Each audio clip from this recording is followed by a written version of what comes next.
Olá pessoal, tudo bem com vocês? Hoje nós vamos falar sobre um assunto muito importante para a nossa fé católica, que é sobre o purgatório, entender toda essa dinâmica e também ver, na Sagrada Escritura todo esse processo também que existe na nossa alma, que é o purgatório, e entender que o purgatório não é uma punição de Deus, não é algo assim de um juízo severo da parte de Deus, mas é justamente uma extensão da sua misericórdia para que assim nós possamos ver a Deus face a face, a visão beatífica, porque lá em Apocalipse 21:27 diz que no céu não entrará nada de impuro, e lá em Mateus 5:48 diz: sede santos como vosso Pai é santo. Então, antes a gente falar um pouquinho do purgatório, vamos relembrar aqui alguns conceitos espirituais para a gente entender também toda essa dinâmica aí do purgatório. Então, primeiramente, o que é a santidade, né? Por que nós buscamos ser santos? Qual que é a finalidade da santidade? A santidade,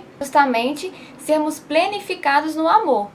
Então, no céu só entrarão os santos. Então, todos nós seremos santos um dia, né? Não é só para quem foi canonizado, né? Os santos canonizados são um espelho, né? Uma vitrine para nós das virtudes heróicas, para a gente se espelhar, para a gente poder também ali pedir a intercessão deles pelos méritos de Cristo aplicado à vida dele, que a gente vai também daqui a pouco falar sobre essa dinâmica do mérito. Mas a santidade, quando são os canonizados, é justamente para ser esse auxílio para nós, mas todos nós seremos santos.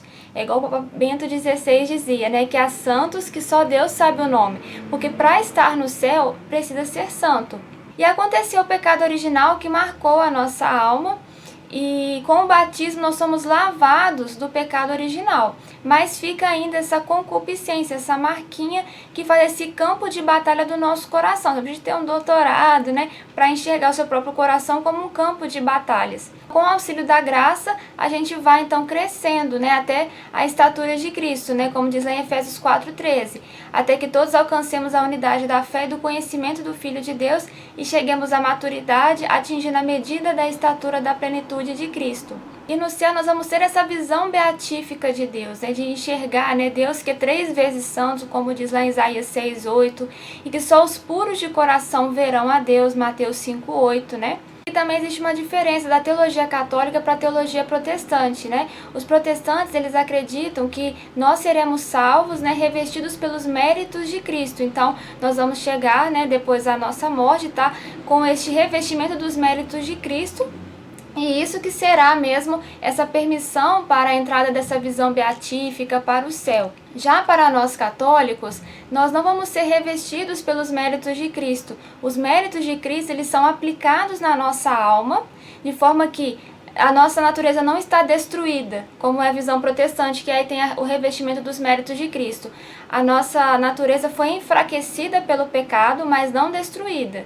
E aí nós com o auxílio da graça, né, a gente vai crescendo na graça até realmente sermos divinizados. É claro que a gente nunca vai ser um outro Deus, né? Mas nós chegaremos a essa plenitude de Cristo, assim como Jesus veio na nossa humanidade, para que a gente pudesse então se elevar a essa divindade que é Ele mesmo, né? Jesus que é Deus. Então nós vamos estar plenificados, não vai ter nenhum resquício de pecado, nenhuma concupiscência, nenhuma marquinha de pecado. Aqui tem toda essa dinâmica, né, de São Tomás de Aquino, que diz que a graça supõe a natureza, né? Ou seja, a graça é capaz de superar a natureza. E aí nós vivemos mesmo essa dimensão da vida sobrenatural, dos dons préternaturais, quando nós crescemos também nessa divindade, né, de Jesus em nós. Como funciona essa dinâmica dos méritos espirituais que são aplicados na nossa vida?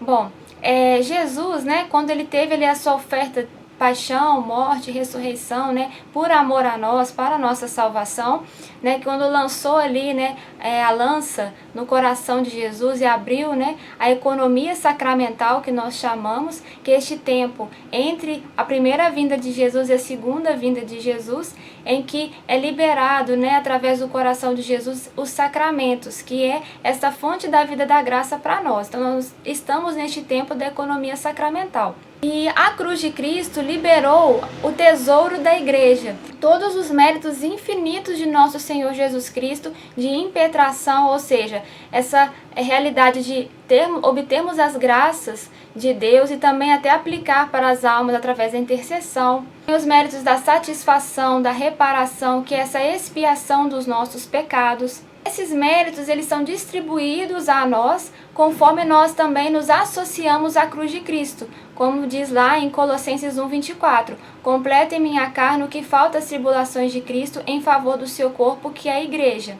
Então, assim, de fato, nós não merecemos os méritos, né? Nós não somos dignos de termos méritos. Então, assim, não são pelos nossos méritos que nós seremos salvos, mas por bondade de Deus, porque Ele é justo, Ele também aplica os seus méritos de acordo com a disponibilidade de cada pessoa em receber o seu amor e estar associado à cruz. Lembrando que os méritos, a fonte do mérito é o amor, né? Como diz lá no Catecismo 2026. Mas não é esse amor do sentimento, do coração estou amando, não, né? O amor caritas, o amor oblativo e difusivo. Essa capacidade de se mover pelo amado na caridade, né? De se contrariar pelo bem do outro.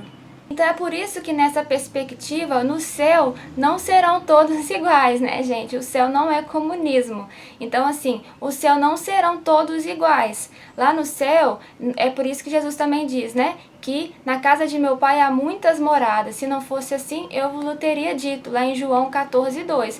Então, cada um no céu terá de Deus de acordo com os méritos. Então, para a gente exemplificar, é mais ou menos assim. Uma pessoa que se doou por Deus a vida inteira, né, toda a sua vida, fez renúncias, né, por amor a Deus, por adesão à fé, ela tem ali uma dilatação do coração ao amor de Deus, porque os méritos também fez ele se dilatar para comportar essa graça divina. Ele também cresceu à maturidade da estatura de Cristo. Agora, uma pessoa que passou a vida inteira na bandidagem, né, a pessoa assim, totalmente fora, um ateu, por exemplo, aí no final da vida, ele, que eu falo assim, né, não é só na questão moral, porque a graça não é um tratado de moral. Se fosse assim, então a religião seria só um tratado de ética, né? Mas também essa adesão de fé a Deus amor, a um Deus que nos criou, que é o nosso Pai, né?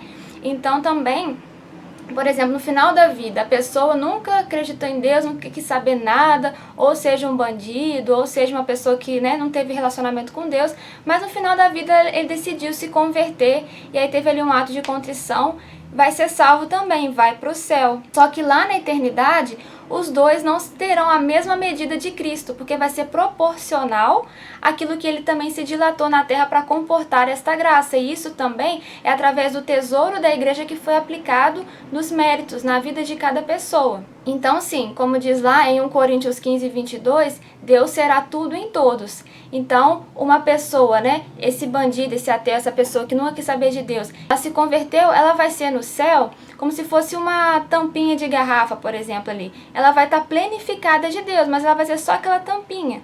Agora, por exemplo, uma pessoa que se doou para Deus, se doou para a evangelização, viveu os sacrifícios aqui da terra, que não são uma falta do que fazer, mas é por amor a Cristo, então vai ser uma piscina, vai ser um oceano. Todos vão estar plenificados, felizes, mas vai haver essa distinção. Essas casas, né, essas moradas que existem no céu, que cada um vai ter de acordo com os méritos, nós chamamos isso de grau de glória. Então, cada um terá o seu grau de glória. Então, assim, existem graus de glória que são definidos já através da igreja, né? Por exemplo, os mártires. Então, a pessoa que morreu por martírio, ela vai direto para o céu, né?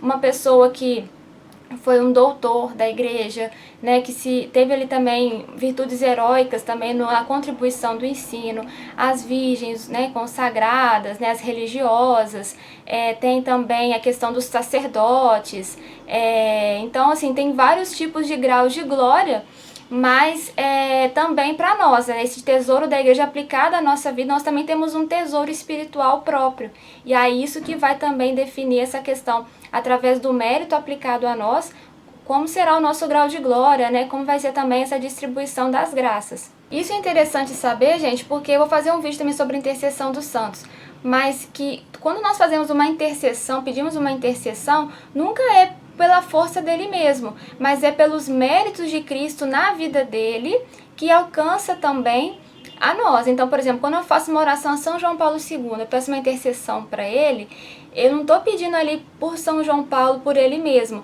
mas foi porque ele se dilatou tanto na graça de Deus, né? Ele recebeu tantos méritos que então nós pedimos através dos méritos de Cristo aplicado nele para nós. Ou seja, esse auxílio, né, da graça que foi alcançada nele de forma heróica. Então, por exemplo, São João Paulo escreveu a Teologia do Corpo. Ele tem uma grande capacidade no doutorado, no grau de glória de doutorado. Então, por exemplo, a intercessão dele para os estudos, por exemplo, então também são aplicáveis. Então, por exemplo, São Tomás, né? Então, de todos os santos que você tem uma devoção, você pode pedir essa aplicação dos méritos. Assim, quando nós rezamos por alguém, né? A gente faz essa intercessão aplicando esse mérito de Cristo para a vida da outra pessoa, para que ela receba aquela graça. Qual que é a finalidade da intercessão? É justamente para que todos sejam santos, como diz lá em Hebreus 12:14. Seguir a paz com todos e a santificação, sem a qual ninguém verá o Senhor, né? Então, assim, é esse o objetivo da intercessão, dos méritos de Cristo, né? Para que todos possam ser santos. E aí acontece, após a nossa morte, né, o juízo particular, né, e os desdobramentos do pecado que a gente vai analisar aqui também. Eu não vou deixar todas as citações, todos os versículos no vídeo para não estender muito, mas todo esse estudo está no PDF, vou deixar aqui no box de informação para vocês podem baixar e aí também ter essa catequese com vocês, com todas as notações aqui das partes bíblicas e também do catecismo. Mas no juízo particular, como diz lá em Hebreus 9:27, né? E como aos homens está ordenado morrerem uma única vez, vindo depois disso o juízo.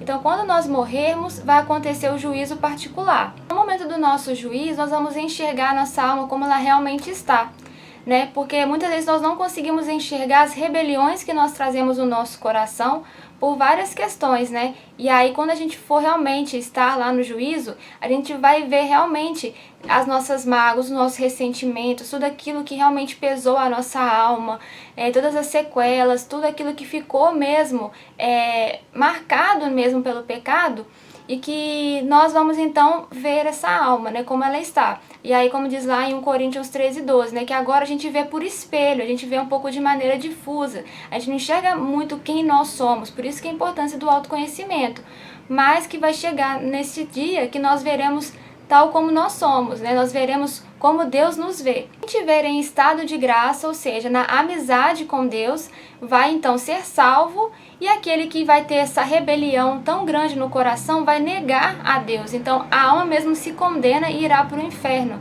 Esse não querer estar com Deus, essa inimizade com Deus, porque as suas atitudes foram tão de rebelião, tão contra Deus, mesmo que ele expresse que ele é um bom cristão, mas a sua alma está encharcada desta rebelião, desta revolta, dessas marcas, então a própria alma não quer a amizade com Deus, então será condenada eternamente para o inferno. Então, depois do inferno não tem mais como resolver nada. E aí, como que se dá essa questão do pecado, né? Desse desdobramento dos pecados, né? Que dá essa revolta também, porque o pecado sempre é essa ação, né, de divisão, deste conflito do campo de batalhas que puxa a alma para baixo, né, para as coisas terrenas. Então, por exemplo, quando nós temos o pecado, existem dois tipos de pecado, o pecado grave e o pecado venial. Porque lá em João 5:16-17 nos fala que existe essa diferença entre os pecados. Então, o pecado, tem um pecado que é o mortal, pecado grave, que são os pecados que são feridas diretas aos 10 mandamentos. E tem os pecados veniais, são as nossas faltas leves, é aquela frouxidão espiritual. Então, existem dois desdobramentos do pecado, a culpa e a pena. A culpa realmente é esse ato da responsabilidade pela ação realizada. Então, por exemplo, eu fiz ali um pecado contra os 10 mandamentos. Ali então aconteceu uma culpa, né? Ou seja, uma ação que eu cometi que feriu diretamente os 10 mandamentos. Então, ali tem essa culpa. Mas também tem a pena, ou seja, toda a desordem que esse pecado realizou. Por exemplo, isso que acontece na vida social, aconteceu um problema social. Né, um bandido lá fez um crime na sociedade que infringiu ali as leis civis, por exemplo. Teve a culpa dele, porque ele fez essa ação por uma iniciativa dele. Ele quis provocar aquele mal, então teve a culpa que é pessoal. Só que também tem a pena, ou seja, todos os desdobramentos que aquela situação gerou. Ou seja, quem morre com a culpa, ou seja, com a responsabilidade do ato cometido, sem confessar-se, né, sem fazer um propósito de emenda, e aí, né, buscar uma vida da graça, essa pessoa com a culpa do pecado mortal, ela vai para o inferno, porque assim, ela mesma disse para ela mesma que ela não quer essa amizade com Deus. Se a pessoa quer se converter, quer encontrar com o amor de Deus, quer estar em unidade com Ele, né, vive o sacramento da confissão, porque os méritos da redenção também vão ser aplicados ali, né, para pagar aquelas culpas que Cristo já pagou na cruz, mas que vai ser aplicado à sua alma. Mas também tem as penas que precisam ser reparadas, tanto na situação humana, social, por exemplo, a pessoa que tem o vício da masturbação, tem um problema muito grave na castidade. Ela também traz uma pena corporal, né, que ela vai ter que fazer todo um processo para poder se libertar daquele vício, né? Porque ficou, né, aquelas imagens impregnadas, ficou toda a desordem no coração, né? Mas também tem as penas espirituais que precisam ser reparadas para trazer essa organização novamente da vida espiritual.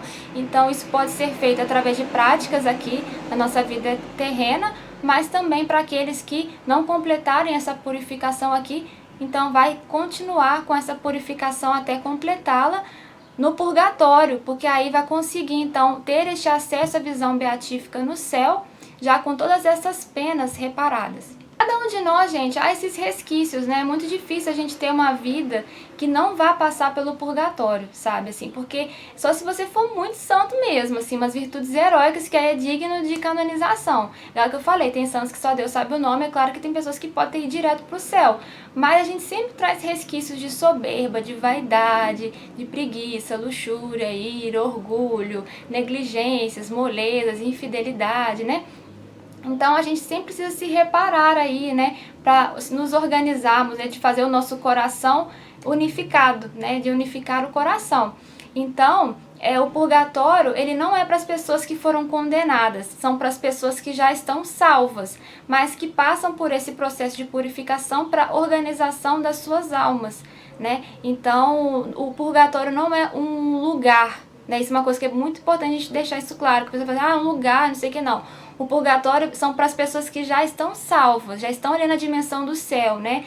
Mas tem a igreja militante, né? Que somos nós aqui na Terra, que estamos militando. A igreja triunfante, que é a igreja que já está nessa visão beatífica de Deus. E a igreja padecente, que é este estado da alma de purificação para poder então ter este encontro com Deus. Lá no Catecismo, né, no parágrafo 1030, fala assim: os que morrem na graça e na amizade de Deus, mas não estão completamente purificados, embora tenha garantia a sua salvação eterna, passam após sua morte por uma purificação a fim de obterem a santidade necessária para entrarem na alegria do céu. Vamos agora analisar biblicamente o purgatório na Bíblia. Bom, gente, na palavra, na Sagrada Escritura, não está escrita a palavra purgatório, né? Tem muita gente que fala assim, porque o purgatório não está na Bíblia e tal, porque realmente não existe a palavra purgatório na Bíblia, assim como não tem a palavra Santíssima Trindade, assim como não tem a palavra sacramentos, mas são processos que existem na Sagrada Escritura que a igreja reuniu e deu um nome. Então o purgatório ele está na Sagrada Escritura, nós vamos analisar aqui as passagens bíblicas, mas não tem este nome, o purgatório, né? Mas a gente vai analisar aqui, a gente vai ver que está tudo na Sagrada Escritura, né? E que pra gente também tirar essas dúvidas que às vezes podem acontecer. A passagem que nós vamos analisar é lá em 1 Coríntios 3, do versículo 14 e 15, que fala um pouquinho sobre essa dinâmica da fé e obras, né? Porque a nossa fé católica é fé e obras, ou seja, a gente tem a nossa fé em Deus, mas também nós aplicamos isso nas obras porque a fé sem obras é morta, né? O que planta ou o que rega são iguais, cada um receberá a sua recompensa segundo o seu trabalho, né? Que já é interessante porque já faz a questão da aplicação dos méritos da redenção, né? Que vai receber a recompensa segundo o seu trabalho. Nós somos operários com Deus, vós, o campo de Deus, o edifício de Deus. Segundo a graça que Deus me deu, como sábio arquiteto, lancei o fundamento, mas outro edifica sobre ele. Quanto ao fundamento, ninguém pode pôr outro diverso daquele que já foi posto, Jesus Cristo. Então aqui é a questão da fé, né? Então a gente precisa de ter todo o fundamento nesta fé em Jesus. Ora, se alguém edifica sobre este fundamento com ouro, ou com prata, ou com pedras preciosas, com madeira, com feno, ou com palha, a obra de cada um aparecerá. O dia do julgamento irá demonstrá-lo. Será descoberto pelo fogo. O fogo provará o que vale o trabalho de cada um, né? Então, as obras, né, que nós fazemos, não interessa se a gente está construindo com ouro, com prata, pedras preciosas, madeira, feno, palha, vai tudo passar pelo fogo. E aí no fogo a gente vai ver, né, vai provar o que vale este trabalho. Se a construção permanecer, o construtor receberá a recompensa. se pegar fogo, arcará com os danos. Ele será salvo, porém passando de alguma maneira através do fogo. Ou seja, ele está nos mostrando aqui essa passagem que o fundamento já está alicerçado, a fé em Jesus. Então foi batizado, tem ali a fé, então ele está salvo. E aí depois vai passar por esse processo de provar as obras, de poder ver como foi realmente o seu desempenho. E aí vai passar por este fogo. Então falou assim, se a construção permanecer, ele vai receber recompensa, vai para o céu, visão beatífica. Mas se pegar fogo, ou seja, tiver ali alguma parte da obra que foi, passou pelo fogo, ele vai ser salvo também, porque o fundamento já está lá, mas de alguma maneira vai passar por este fogo. Onde que vai ser esse fogo, então? Vai ser no inferno? Não vai ser, porque aqui está falando, já tem o alicerce de Jesus Cristo, a salvação da fé. Mas também não vai ser no céu, na visão ali na igreja triunfante. Por quê? Porque ali não tem essa questão de purificação, não tem essa dimensão do fogo. Então existe sim uma realidade, espiritual que se passa essa purificação através do fogo. E aí está o purgatório. A próxima passagem que nós vamos analisar é lá em Mateus 5, 25 e 26, ou Lucas 12, do 58 a 59, Não amar o próximo, os inimigos, as mágoas, ressentimentos, indiferenças, preconceitos, tudo isso também que são essas desordens dos pecados veniais, essas marcas do coração, que é muito complicado mesmo, essa dimensão de mágoa, ressentimento. E aí nós vamos ver aqui nessa passagem. Digo-vos, pois, se vossa justiça não for maior que a dos escribas e fariseus, não entrareis no reino dos céus. Ouvistes o que foi dito aos antigos, não matarás, mas quem matar será castigado pelo juízo do tribunal. Estão falando aqui do pecado grave, essa condenação eterna. Mas eu vos digo, todo aquele que se irá contra seu irmão será castigado pelos juízes.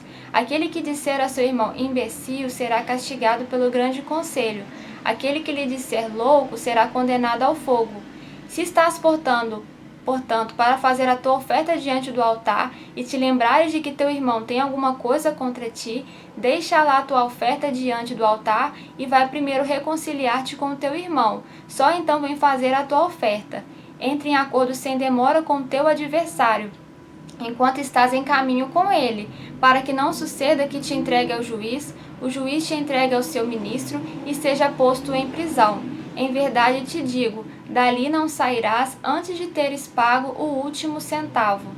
Então também aqui está falando essa dimensão, do nosso relacionamento com o próximo. Se eu mato uma pessoa, seja num dano moral, num dano espiritual, ou até mesmo na vida ali, porque os desdobramentos do pecado ali, não matar, são vários, Mas se eu mato uma pessoa, aconteceu um pecado grave, um pecado mortal, então será castigado pelo juízo do tribunal, condenação eterna.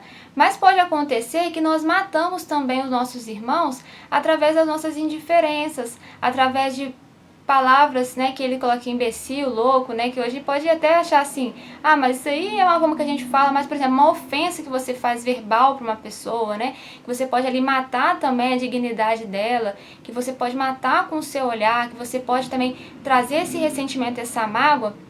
Então, diz, para a gente reconciliar com o irmão enquanto nós estamos em caminho com ele, porque senão o que vai acontecer? Ele vai te entregar ao juiz, o juiz, que é Jesus, o juiz te entrega ao ministro, que são os anjos, e vão te colocar na prisão. E ali você não vai sair até não pagar o último centavo, ou seja, não é uma condenação eterna, é uma prisão, um período que você vai estar ali até terminar, então, de ressarcir este dano para poder ter de novo, esta vida em plenitude, e que aí seria esse local aonde? O purgatório.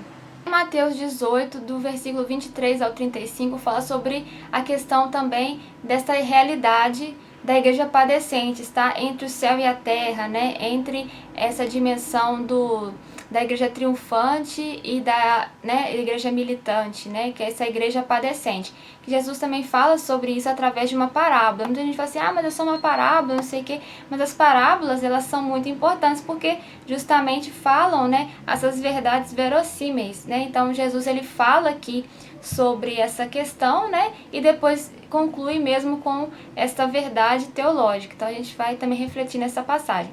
Por isso o reino dos céus pode comparar-se a um certo rei que quis fazer contas com os seus servos, e começando a fazer contas, foi-lhe apresentado um que lhe devia 10.000 talentos. E não tendo ele com o que pagar, o seu senhor mandou que ele, a sua mulher e seus filhos fossem vendidos, com tudo quanto tinha, para que a dívida se lhe pagasse. Então aquele servo, prostrando-se, o reverenciava, dizendo: Senhor, seja generoso para comigo, e tudo te pagarei. Então o senhor daquele servo, movido de íntima compaixão, soltou e perdoou-lhe a dívida. Saindo, porém, aquele servo encontrou um dos seus conservos que lhe devia 100 dinheiros. E lançando mão dele, sufocava-o, dizendo: Paga-me o que me deves. Então seu companheiro, prostrando-se a seus pés, rogava-lhe, dizendo: Seja generoso para comigo, e tudo te pagarei. Ele, porém, não quis, antes foi encerrá-lo na prisão, até que pagasse a dívida. Vendo, pois, seus conservos o que acontecia, contristaram-se muito e foram declarar ao Senhor tudo o que se passara. Então seu senhor, chamando-o à sua presença, disse-lhe: Servo malvado, perdoei-te toda aquela dívida porque me suplicastes. Não devias tu igualmente ter compaixão do teu companheiro, como eu também tive misericórdia de ti? E indignado, o seu senhor o entregou aos atormentadores, até que pagasse tudo o que lhe devia. Também nessa parte a gente vê essa dinâmica, né? Que primeiro havia ali um servo que devia uma quantidade de 10.000 talentos para o seu senhor, né? E aí já estava tudo ali pronto para vender tudo, porque ele não tinha nem dinheiro para pagar aquilo tudo. Então ele tinha que vender os filhos, a esposa, né? Todas as suas propriedades, tudo que ele tinha para pagar aquela dívida. Mas aí ele pediu perdão ao Senhor, né? Para que ele pudesse ser liberto daquela dívida. E o Senhor usou de misericórdia e falou: tudo bem, você está perdoado dessa dívida. Mas ele também tinha pessoas, né, subalternos, tinha ali pessoas, operários, né, dele. E aí também acontecia a mesma situação com ele, né? O servo dele também devia para ele, mas aí ele não perdoou a dívida, encerrou na prisão. Aí os outros operários ficaram sem entender, assim, como que o Senhor, né, que é o Senhor, perdoou ele, mas ele não usou da mesma medida, a mesma proporção também para poder perdoar, né, os outros, né, para poder fazer então essa justiça também ao outro, que também era uma misericórdia, né, que pedia. Então eles ficaram ali contristados e foram falar com o seu senhor, né? E aí o senhor ficou muito bravo, porque ele não, né, agiu da mesma medida. Então falou assim: então já que você fez isso com ele, eu também vou fazer isso com você. E encerrou ele na prisão, né, para que ele pudesse pagar toda aquela dívida que ele tinha.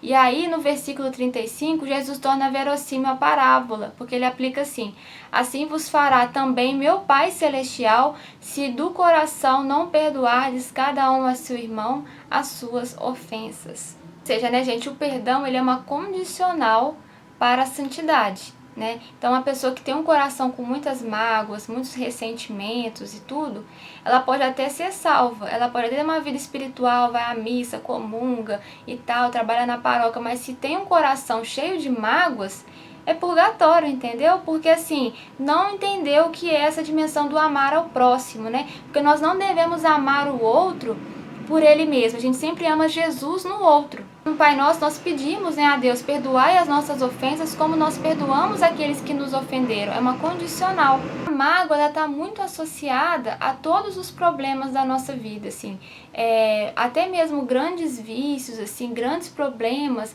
sempre tem, se você for investigar, tem lá a raiz de uma mágoa, tem uma raiz de um problema de ressentimento. Então, assim, geralmente sempre tem essa questão, por isso que nós precisamos buscar sempre ter um coração que perdoa, né? E que também, porque foi perdoado por Deus. Lá em Mateus 12, do versículo 31 e 32, nos diz que existem alguns pecados que são perdoados e outros que não são perdoados nem neste mundo e nem no mundo vindouro, né? Então, fala assim: portanto, eu vos digo, todo pecado e blasfêmia se perdoará aos homens, mas a blasfêmia contra o Espírito não será perdoada aos homens. Se qualquer disser alguma palavra contra o Filho do Homem, ser-lhe-á perdoado, mas se alguém falar contra o Espírito Santo, não lhe será perdoado, nem neste mundo, nem no vindouro. Então essa passagem nos mostra que realmente existem pecados que não existem perdão, e é esse que é a blasfêmia contra o Espírito Santo, que não vai ter perdão, nem neste mundo, nem no vindouro. Então, se diz que existem pecados que são perdoados no mundo vindouro, que ele não pode ser perdoado no mundo vindouro, então é porque existem pecados que são perdoados no mundo vindouro. Nessa vida, nós também vamos ter remissão dos pecados veniais, essa questão das penas temporais. Então também nos mostra que tem essa dimensão de possibilidade de perdão de penas, resquícios do pecado, né, venial, né, e que isso vai ser no purgatório. Vamos falar agora um pouquinho sobre os místicos acerca do purgatório, que não é assim, né, ali a questão mesmo bíblica, né, já foi apresentada, mas que é esse adicional, assim, pra gente também ter esse aprofundamento daquilo que os místicos tiveram também de experiência em relação ao purgatório. A alma vê todas as suas negligências, os seus atrasos a este encontro definitivo a Deus, o amor que poderia ter tido na terra e que não vivenciou, e ela sofre muito, e ela não pode fazer nada por ela mesma, assim, igual um jogo, né, game over. Então, assim, acabou o tempo que essa alma podia fazer essas obras também de reparação das penas, né, de tudo dessas desordens, ela perdeu já essa possibilidade. Então a única forma que ela encontra consolo para poder se libertar, né, dessas penas e ter realmente a sua vida de unidade com Deus, através das orações da igreja militante, nossas orações aqui, que são elevadas a eles, aplicando a essas almas para que elas possam então ter este encontro definitivo com Deus, né? Essa visão beatífica. Então, por isso que em toda Santa Missa você vê que existe ali na oração eucarística uma oração sempre destinada às almas do purgatório. Então, assim, né, a alma, ela sofre uma profunda purificação, né? É claro que a alma, por ser um estado espiritual, não sofre combustão, mas é um fogo, né? Que vai purificar essas desordens afetivas, sentimentos desregrados, mágoas, tudo aquilo que ficou de resquício, né? Nessas questões das penas temporais, daquilo que ela traz de realmente conflitos afetivos, até que Deus seja tudo nela, para que ela possa ter essa visão beatífica. É um sofrimento nobre e espontâneo, porque é uma ferida de amor, né, igual diz Camões, né, que é um fogo que arde sem se ver, uma ferida que dói e não se sente, é um contentamento descontente, ou seja, a alma, ela sofre, mas ao mesmo tempo ela está com essa esperança que ela está salva, ela vai ter essa visão beatífica. Só que assim, é um local de extremo sofrimento, né? Porque o menor sofrimento do purgatório equivale ao maior sofrimento que existiu na Terra, que foi o sofrimento de Cristo. Então assim, é realmente muito sofrimento, e para cada pecado mortal são 7 anos, né, de purgatório. Então, se a gente não procurar fazer realmente essa reparação das penas da nossa vida terrestre, buscar esse propósito de emenda, também a gente já pode ir aplicando para as reparações das nossas penas. Isso também vai depois, né, se acumulando, agravando, para depois no purgatório ter essa purificação. E aí eu te convido a ver esse vídeo lá da Indulgências, que lá fala sobre como também a gente viver as indulgências, porque a indulgência é quando eu aplico, né, para a reparação das penas, e aí também ter essa purificação da alma. São Francisco de Sales, que é doutor da igreja, ele fala assim sobre o purgatório, que o purgatório é mais um consolo que um temor, né? Porque é uma extensão da misericórdia de Deus. Estamos salvos, mas não estamos prontos para ver a Deus. Então é um consolo, né? As almas estão em perfeita sintonia com a vontade de Deus, só querem aquilo que Deus quer, né? E se lhes fosse aberto o paraíso, prefeririam precipitar-se no inferno, apresentar-se manchadas diante de Deus. Então elas sabem que elas não estão prontas para ter este encontro definitivo ali da visão beatífica, né, de estar ali naquela plenitude, porque elas estão ainda neste processo, né? Então precisa então estar elas prefeririam ir para o inferno do que se pudesse ir para o paraíso já. Elas amam mais a Deus do que a si próprias, com amor simples, puro e desinteressado.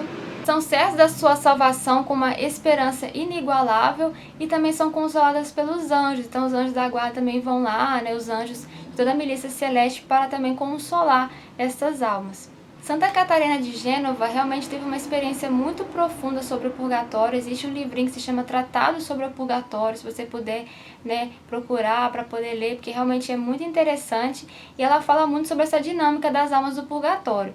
Então ela diz que a alma, né, ela está como se fossem esses pecados veniais, essas penas, né, esses resquícios do pecado, elas geram tipo bolores na alma, então a alma fica toda manchada, então ela não consegue ver a luz do sol, não é por culpa do sol, né, mas é a alma que está toda ali fechada, manchada, né, com esses bolores, e que impede ter essa visão perfeita, plena da visão beatífica. Então o purgatório é esse momento que vai, né, tirar essas manchas que estão impregnadas na alma, né? Então é tipo um bolor, né, que isso vai sendo consumido pelo fogo. A partir do momento que o fogo vai terminando, né, de tirar esses bolores, que vai purificando a nossa alma também vai ficando iluminada, né, porque ela vai começar a corresponder com o sol, né, que é o nosso Deus. Então aí vai tirando todos esses bolores. Esses bolores, então, elas preferem mesmo assim a se lançar no inferno até que se mostrar a Deus, ainda que fosse com a mínima falta, porque é muito constrangedor, né, ver o amor de Deus, tudo que foi disponível a nós através da sua graça, do seu amor, e as nossas escolhas egoístas, mesquinhas, o nosso campinho de batalha, que a gente fica com as nossas rixinhas, sabe? E aí ver tudo que a gente perdeu de ser mais de Deus por causa desses bolores que a gente quis deixar na nossa alma, sabe? Então a alma fica muito constrangida, então ela não quer ainda encontrar com Deus, ela prefere realmente passar por toda essa purificação para ter este encontro da visão beatífica.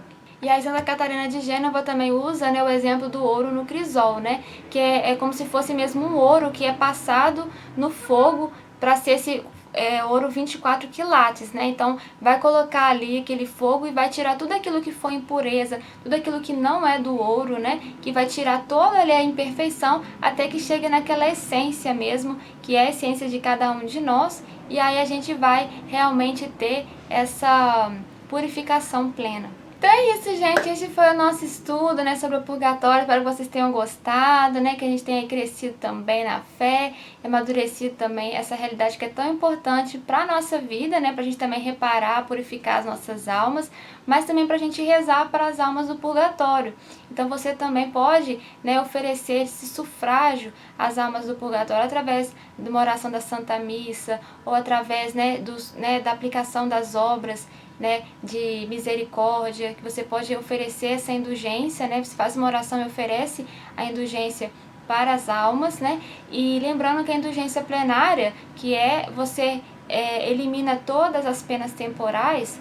Lá no vídeo de indulgência fala melhor sobre isso, mas você precisa estar em estado de graça, né, confessado, comungar, orar pelo Papa, ou fazer quatro obras, que é ou ler a Bíblia por 30 minutos, ou adorar o Santíssimo por 30 minutos, ou rezar a Via Sacra na igreja, né? Ou rezar também o Santo Terço em família ou comunidade, na igreja também.